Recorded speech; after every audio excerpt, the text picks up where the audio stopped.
Welcome to everyone in your channel. जी, हम इसमें बात करेंगे कृषि संबंधित महत्वपूर्ण क्रांतियों व संस्कृति। कहीं ना कहीं देखिए जो नवाचार है कृषि में, और ऐसे प्रश्नों की श्रृंखला जो है, ऐसे दो चार प्रश्न आपके जो है आगामी सीटीटी और टीटी के एग्जाम में जो कि 23 को होने वाले, उसमें कहीं ना कहीं आते हैं ऐसे दो चार प्रश्न। लेकिन जो लोग चैनल से नहीं जुड़े, प्लीज चैनल को सब्सक्राइब के भी कर देंगे, लाइक भी कर देंगे, शेयर भी कर देंगे। आइए देखते हैं कुछ महत्वपूर्ण क्रांति, महत्वपूर्ण कल्चर यानी संस्कृति नवाचार। पीसी कल्चर, देखिए पीसी कल्चर का संबंध जो है मछली पालन मत्स्य पालन से है। बीटी कल्चर हो गया आपका, देखिए बीटी बीटी कल्चर का संबंध जो है आपका अंगूर उत्पादन से है। एपी कल्चर का सीधा सा संबंध है मधुमक्खी पालन करके शहद उत्पादन, शहद लेने से। तो कहीं ना कहीं एपी कल्चर आता है तो आप वहाँ जो है शहद उत्पादन डाल सकते हैं, मधुमक्खी पालन दिए हो तो ये भी लगा सकते हैं। आलरी कल्चर की बात कर लेते हैं, सब्जी उत्पादन संबंधित है, जो भी सब्जियों का प्रोडक्शन होता है वो विशेषली स्पेशली जो है वो कार्य जो है आर्ली कल्चर के अंदर आता है। हार्टिकल्चर की बात कर लें, हार्टिकल्चर का सीधा संबंध है फलों बागवानी संबंधित है ना। जहाँ पे फलों और बागवानी की खेती की जाती है उसको कहा जाता है हार्टिकल्चर। फ्लोरिकल्चर, फ्लोरी का सीधा संबंध फ्लोर से है, फ्लावर से है। फ्लोर मतलब फूल, फूलों की खेती से जुड़ा हुआ जो कल्चर होता है, जो नवाचार है, वो कहलाता है फ्लोरिकल्चर। सेरीकल्चर, देखिए सेरीकल्चर का सीधा संबंध है रेशम उत्पादन से, रेशम कीट पालन से। रेशम का कीट यदि पाला जाएगा तो उसका उपयोग क्या होगा, केवल रेशम उत्पादन के लिए। वर्मी कल्चर, वर्मी कल्चर का सीधा संबंध है आपके वर्मी खाद या कंपोस्ट खाद से, जो कि केचुए को मिट्टी में डाल के मिट्टी को सड़ाया जाता है, बनाया जाता है। तो केचुओं का पालन जो होता है वर्मी कल्चर का रहता है, जिससे जो हमें वर्मी खाद या कंपोस्ट खाद मिलती है। सिल्वी कल्चर, देखिए सिल्वी कल्चर बहुत लोग कन्फ्यूजन में होते हैं, सिल्वर कलर जाके वो लोग मछली लगा देते हैं, लेकिन सिल्वी कलर मत्स्य नहीं है। सिल्वी कल्चर का सीधा संबंध है वनों की खेती से, है ना। वनों की खेती से संबंध है किसका, सिल्वीकल्चर का। बात कर लेते हैं हार्सिकल्चर। हार्सिकल्चर का सीधा संबंध है घोड़ा पालन से। बहुत ऐसे लोग हैं जो केवल इन प्रजातियों को बचा रखने के लिए, उनका शौक के लिए पालन करते हैं, तो हार्सिकल्चर का आपका संबंध है सीधे घोड़ा पालन से। देखिए कृषि से रिलेटेड इंपॉर्टेंट इनोवेशन, कुछ नए नवाचार देख लेते हैं, क्रांतियाँ जो आई हैं। देखिए मैं क्रांति की जरूरत क्यों पड़ी, क्योंकि पिछले समय में देखा जाए तो सबसे बड़ी हमारे देश में सबसे बड़ी समस्या थी खाद्यान्न उत्पादन की, है ना।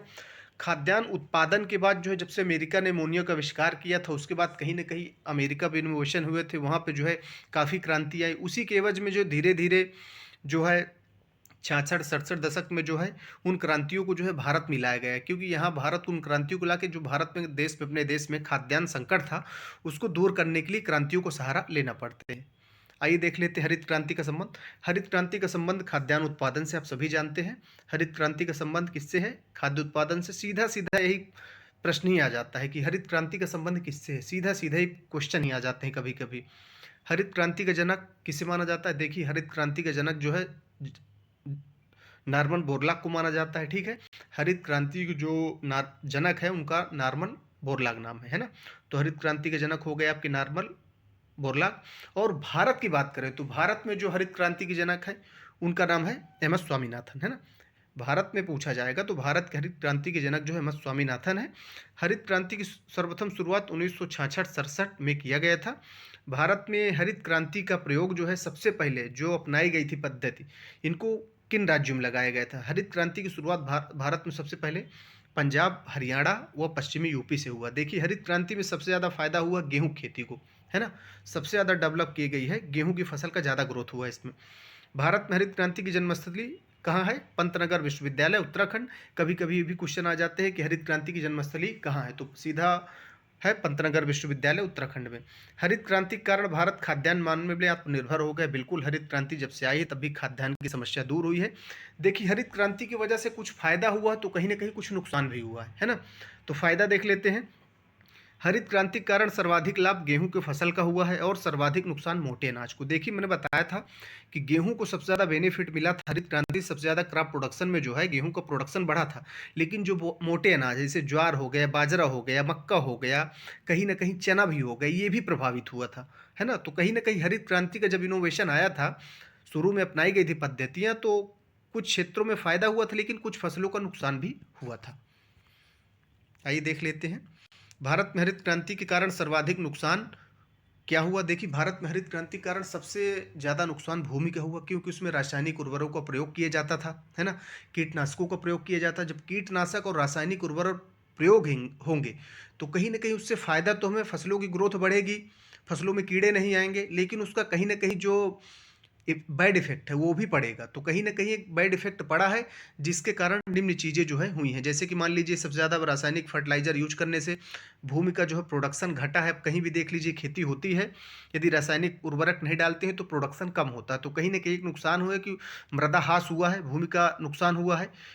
और सबसे बड़ी चीज़, इससे कुछ पॉल्यूशन भी हो, कुछ प्रदूषण भी हो, उनको भी जान लेते हैं। देखिए इसके कारण जो है मृदा प्रदूषण यानी भू प्रदूषण हुआ है, जल प्रदूषण भी हुआ है, वायु प्रदूषण भी हुआ होगा। देखिए बहुत सारी चीज़ें हैं। भूमि प्रदूषण कैसे, जब हम फर्टिलाइजर डालते हैं तो सीधे नमी के माध्यम से ज़मीन में जाता है, कहीं ना कहीं तो भूमि प्रदूषण हो गया।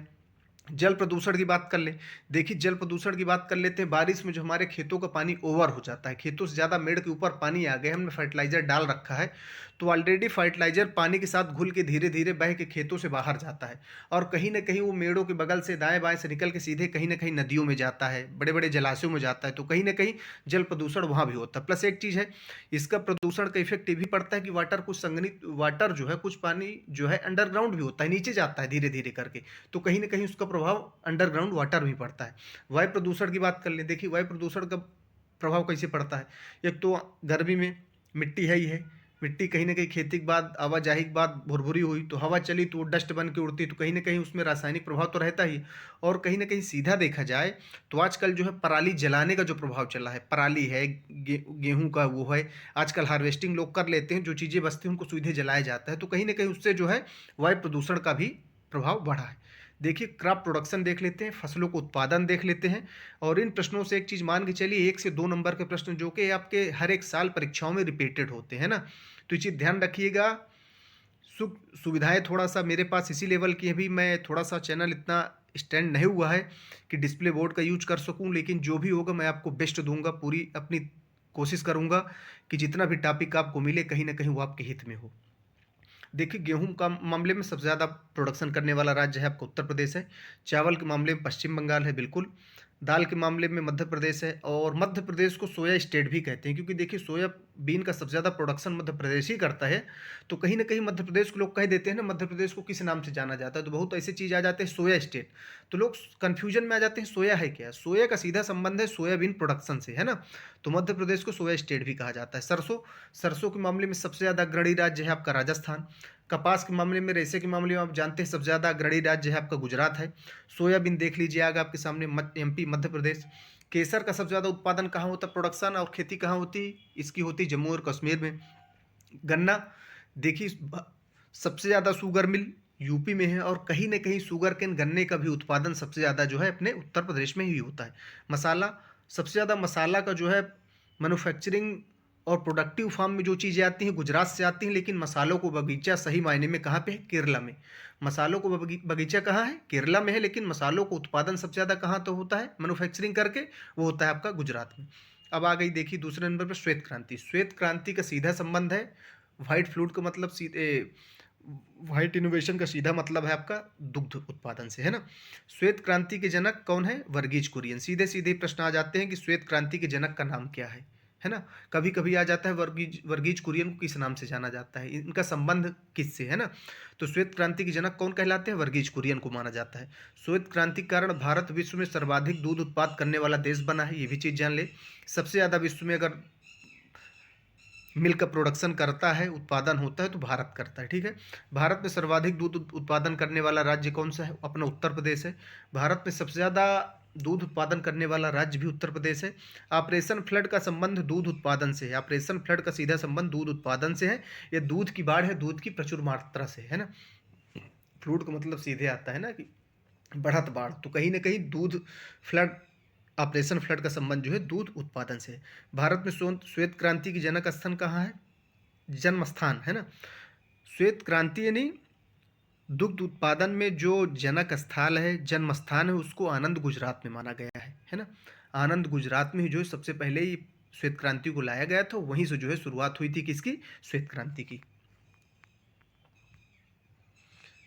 अब देख लेते हैं भारत में कुछ दूध से जुड़ी हुई गायें, नस्लें, प्लस विश्व के भी एक दो आ जाती हैं, तो कहीं ना कहीं बहुत सारी चीज़ है। भारत में सर्वाधिक दूध देने वाली मुर्रा नस्ल की भैंस है। देखिए भारत में सबसे ज़्यादा दूध देने वाली भैंस कौन सी है, मुर्रा नस्ल है। जो अपने यहाँ की भारत की नस्ल है मुर्रा नस्ल, वो दूध सबसे ज़्यादा देती है। यहीं पे क्वेश्चन और बनेगा, भारत में सर्वाधिक वसा फैट देने वाली भैंस कौन सी है?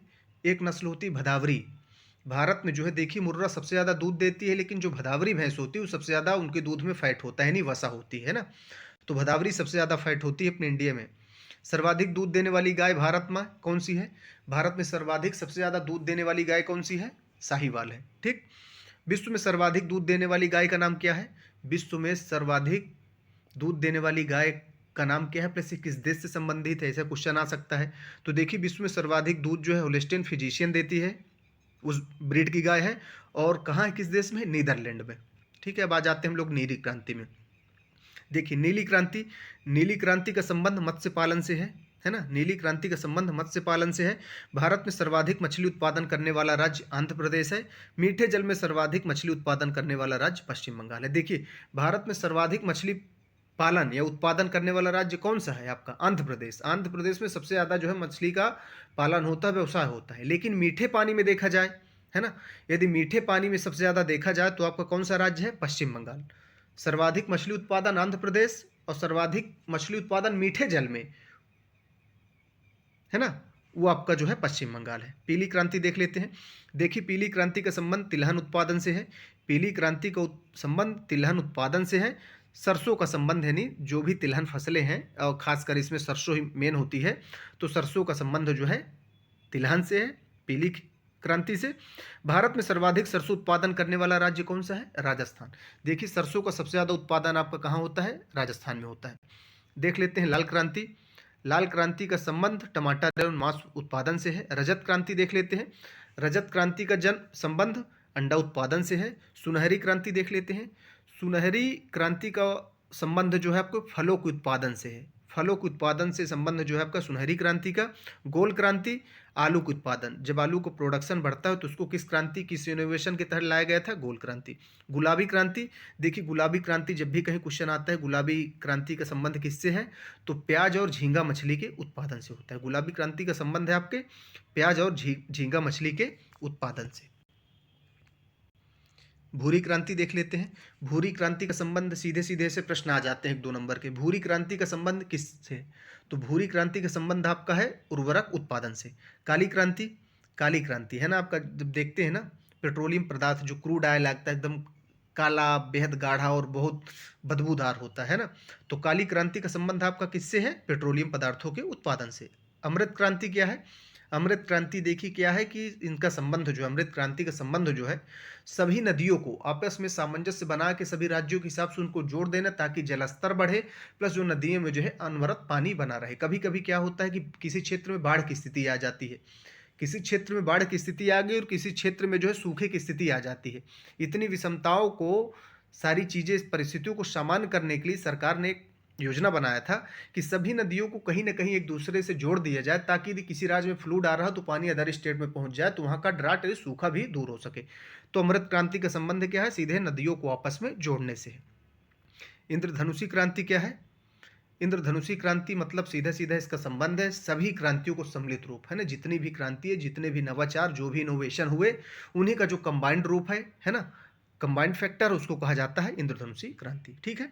कृषि के प्रकार देख लेते हैं, इससे भी प्रश्न आते हैं। झूम खेती है स्थानांतरित खेती। झूम खेती का क्या मतलब है? देखिए झूम खेती मुख्यतः मिजोरम राज्य में होती है, समझ लीजिए। झूम खेती मुख्यतः मिजोरम राज्य में होती है। इसके अलावा पूर्वोत्तर के राज्यों में जैसे नागालैंड, असम, मणिपुर, मेघालय, त्रिपुरा, अरुणाचल प्रदेश आदि राज्यों में की जाती है ना। झूम खेती कैसे खेती है, इसको हम आपको डिफाइन कर रहे हैं आगे। देखिए कुछ एरिया में ऐसे होते हैं जहाँ जनजातीय होती है ना। जब जनजातीय जंगल में है, कोई आगे पीछे नहीं, उनका निवास अलग है, आगे समोच्च कृषि बराबर खेत नहीं है, तो कहीं ना कहीं होता है कि मैदान पड़ा रहता है। तो इसमें वो लोग क्या करते हैं, कुछ खेती होती है जो उसको समोच्च करके बराबर करके उसमें खेती करते हैं, फिर उसको छोड़ के फिर आगे बढ़ जाते हैं, है ना। जनजातियों के द्वारा जब जंगलों को जला दिया जाता है और इस खाली भूमि खेती को झूम खेती कहा जाता है। जनजातियों के द्वारा एक बार फसल उत्पादन करने के बाद पुनः उस खेत को खेती नहीं करते, क्योंकि मिट्टी की उर्वरता घट जाती है। पूर्वोत्तर राज्यों में वनों के ह्रास का कारण भी झूम खेती। देखिए झूम खेती से प्रभाव क्या है? हालांकि जो जनजाति है वो खेती तो कर लेती है, अगर एक जगह जिस एरिया में उनको खेती करनी हो तो जो भी पेड़ पौधे काट के उनको जला के जो है उसका उपयोग जो है खाद के रूप में करते हैं। लेकिन अगर वो लोग एक बार खेती कर लेते हैं तो दोबारा उस जगह को छोड़ देते हैं, क्योंकि उनको समझ में ये आता है कि इस मिट्टी की जो उर्वरता है, जो क्षमता है, वो नष्ट हो चुकी है। फिर वो आगे जाके अगले स्टेप पे, अगले जगह पे जाके बनाते हैं, फिर वनों का कटाई होता है, विनाश होता है। तो कहीं ना कहीं झूम खेती जो है पूर्वोत्तर राज्य में होती है, पहाड़ी क्षेत्रों में होती है, तो कहीं ना कहीं इसमें वनों का ह्रास भी होता है ना। समोच्च कृति ने कंटूर खेती, सीढ़ीदार खेती। पर्वतीय राज्यों में पर्वतों पर जो सीढ़ीदार खेती की जाती है, खेतों को बना के खेती की जाती है, उसे कंटूर खेती कहते हैं। कंटूर कृषि का प्रचलन मुख्यतः हिमाचल प्रदेश, उत्तराखंड और जम्मू कश्मीर राज्य में। कहीं ना कहीं कंटूर मतलब सीढ़ीदार, क्योंकि वहाँ जमीन समतल होती नहीं, ऊंचे नीचे टीले होते हैं, तो कहीं ना कहीं उनको एवरेज में कुछ बना के अपने सुविधा के हिसाब से स्टेप बाय स्टेप बनाया जाता है, ताकि ऊपर पानी डाला जाए तो ऊपर पानी रुके फिर नीचे आए। तो इस तरह जो है जब उनको सीढ़ीदार स्टेप में बना के खेती की जाती है तो उसको समोच्च कृषि भी कहते हैं और कंटूर या सीढ़ीदार कृषि भी करते हैं। इनका मुख्य प्रचलन कहाँ है? इनका है मुख्य प्रचलन हिमाचल प्रदेश में, उत्तराखंड में और जम्मू कश्मीर राज्य में। बात कर लेते हैं रैचिंग कृषि। रैचिंग कृषि क्या होती है ना, बहुत सारी चीज़ ऐसे हैं जो स्टूडेंट को पढ़ने पड़ती हैं, जानकारी रखना पड़ता है, क्योंकि पर्यावरण से जुड़ा हुआ मामला है ना। तो कुछ में पर्यावरण के साथ साथ कुछ ज्योग्राफी के भी कंटेंट होते हैं, तो वो सारी चीज़ें हैं। देख लीजिए, रैचिंग कृषि आ गई। जब खेतों की जुताई बुआई गुड़ाई न करके केवल उसमें पशुपालन का कार्य किया जाता है तो उसे रैचिंग कृषि कहा जाता है ना।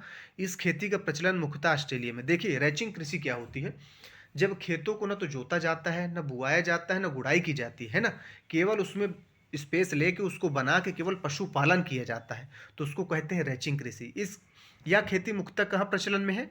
यह खेती मुख्यतः प्रचलन में है ऑस्ट्रेलिया में, है ना। ऐसा नहीं कि ऑस्ट्रेलिया में खेती नहीं होती, लोग खेती करते हैं, लेकिन स्पेशली रैचिंग खेती की बात की गई तो इसका संबंध है केवल जो है पशुपालन के लिए। वहाँ पशुओं को पाला जाता है ना, उनके घास भूसे की व्यवस्था अलग से की जाती है, खेती भी की जाती है, लेकिन स्पेशली रैचिंग शब्द दिया है तो रैचिंग का सीधा संबंध है वहाँ से जो है पशुपालन से है।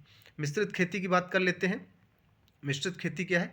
देखिए कृषि के साथ पशुपालन को मिश्रित खेती कहा जाता है। देखिए एक चीज़ है सबसे बड़ी, भारत में जो आजकल किसान आत्महत्या कर रहे हैं, आत्महत्या का जो रेट ग्रोथ हुई है, उसका सबसे बड़ा कारण है किसानों का मिश्रित खेती का ना करना।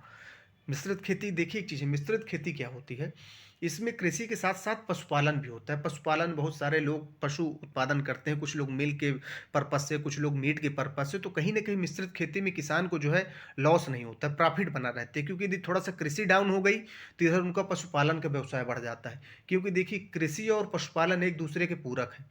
जो भी कृषि से रॉ मटेरियल भूसा चारा निकलता है वो पशु खाते हैं, और जो पशुओं से रॉ मटेरियल निकलता है वो खेती में उपयोगी होती है ना। तो कहीं ना कहीं मिश्रित खेती न होने की वजह से जो है किसानों को जो आत्महत्या की जो दर बढ़ी है, तो कहीं ना कहीं मिश्र खेती का न होना। कहीं कहीं पे लोग मिश्रित खेती करते हैं और फायदे में भी रहते हैं। नगदी खेती की बात कर लेते हैं, व्यावसायिक खेती। नगदी या व्यावसायिक है ना, कॉमर्शियल क्रॉप। जब किसान बाजार को ध्यान में रखकर कृषि उत्पादन करता है तो उसे नकदी खेती कहा जाता है। देखिए जानिए, जब किसान मार्केट की और संरचना को देखते हुए प्लस डिमांड को देखते हुए अपने आप को एडजस्ट करता है, उस लायक अपने आप को बनाता है कि डिमांड ये है, बाजार इस चीज़ का है, उस हिसाब से खेती करता है, तो उसकी फसल क्या होती है? नकदी होती है ना। तो उसकी एग्जाम्पल ही बताएंगे, उसके फायदे बताएंगे। देखिए एक चीज़ है, जब किसान बाजार को ध्यान में रखकर कृषि उत्पादन करता है तो उसे नकदी खेती कहते हैं। उदाहरण गन्ना, आलू, चाय, कपास, रबड़, नारियल, तंबाकू, मसाला आदि। ठीक है। और देखिए इसी नगदी खेती से, व्यावसायिक खेती से कुछ क्वेश्चन हमेशा एक दो क्वेश्चन जरूर आते हैं, वो भी देख लीजिए। भारत की मुख्य नगदी फसल क्या है? देखिए भारत की मुख्य नगदी फसल क्या है? गन्ना है, शुगर केन। भारत की मुख्य नगदी फसल क्या है? गन्ना है। उत्तर प्रदेश की मुख्य नगदी फसल क्या है? देखिए भारत की जो है गन्ना है, उत्तर प्रदेश की क्या नगदी फसल है? आलू है। गन्ना उत्पादन पर उत्तर प्रदेश सबसे आगे, मैंने बताया था, शुगर केन में सबसे ज़्यादा आगे है, अग्रणी राज्य है उत्तर प्रदेश। भारत की मुख्य खाद्य फसल क्या है? देखिए भारत की जो मुख्य खाद्य फसल है वो क्या है? चावल, है ना। भारत की जो सबसे ज़्यादा खाने वाली फसल है तो वो क्या है? चावल है ना। और उत्तर प्रदेश की मुख्य खाद्य फसल क्या है? उत्तर प्रदेश की मुख्य खाद्य फसल है आपकी गेहूं। ठीक है। बात कर लेते हैं रोपड़ कृषि, है ना। रोपड़ कृषि क्या है, कौन सी पद्धति अपनाई जाती है रोपड़ कृषि में, किस तरीके से इन सारी चीज़ों को जो है किया जाता है, जानकारी देख लेते हैं। जब बीजों को पहले लगाया जाए, कुछ दिन बाद उसका रोपड़ किया जाए तो उसको रोपड़ कृषि कहते हैं। ठीक है। देखिए जब किसान करते हैं लगभग काफ़ी लोग जो है जुड़े होंगे, जो कि सभी के घर में कृषि कार्य होगा, और कहीं न कहीं जुड़े भी होंगे, ना भी करते हैं लेकिन उनके घर परिवार के लोग करते हैं, गाँव में लोग करते हैं। तो रोपण कृषि का मतलब सीधा होता है,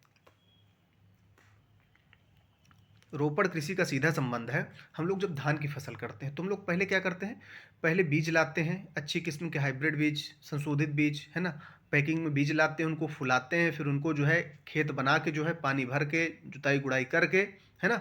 उसके बाद हम बीज डालते हैं। जब वो बीज तैयार हो जाता है, तो फिर हम उसको उखाड़ कर जो है रख लेते हैं, फिर कहीं न उसकी रोपाई करते हैं। तो चीज़ क्या कहलाता है? रोपण कृषि। इसका उदाहरण क्या है? प्याज हो गया, धान हो गया, केला हो गया, मिर्चा, बैंगन, टमाटर, गोभी इत्यादि जो भी ये सब्जी वाली फसलें हैं काफ़ी, आलू को छोड़ के, है ना? तो ऐसी कुछ चीज़ें हैं जिनका जो है पहले बेहन तैयार करते हैं, उनको इकट्ठा तैयार करते हैं, फिर उन छोटे-छोटे पेड़ों को, वृक्षों को लगा के जो है पूरा बागवानी करते हैं। तो ये हो गया, देखिए कृषि संबंधित कुछ महत्वपूर्ण क्रांति या इनोवेशन, उनसे क्या संबंध है। हालाँकि आप सभी लोगों से लास्ट में निवेदन करूँगा कि जो भी जानकारी दूँगा, जो भी चीज़ें दूँगा एकदम सही और सटीक दूँगा, और आपके एग्ज़ाम को देखते हुए जो 23 जनवरी को पेपर लगा है यूपी टेट का, कहीं न कहीं 23 जनवरी तक पूरे पर्यावरण का निचोड़ आपको मिल जाएगा। आप लोग चैनल पे ट्रस्ट बनाएँ। देखिए अभी सुविधाओं का अभाव है, जो चीज़ें बन पड़ रही हूँ मैं कर रहा हूँ, तो आप सभी लोगों से निवेदन है कि सभी लोग चैनल से जुड़ें, ज़्यादा से ज़्यादा सब्सक्राइब करें, लाइक करें और शेयर भी करें, ताकि आपके साथ अन्य लोगों को भी जानकारियाँ मिल जाएँ। ठीक है? धन्यवाद।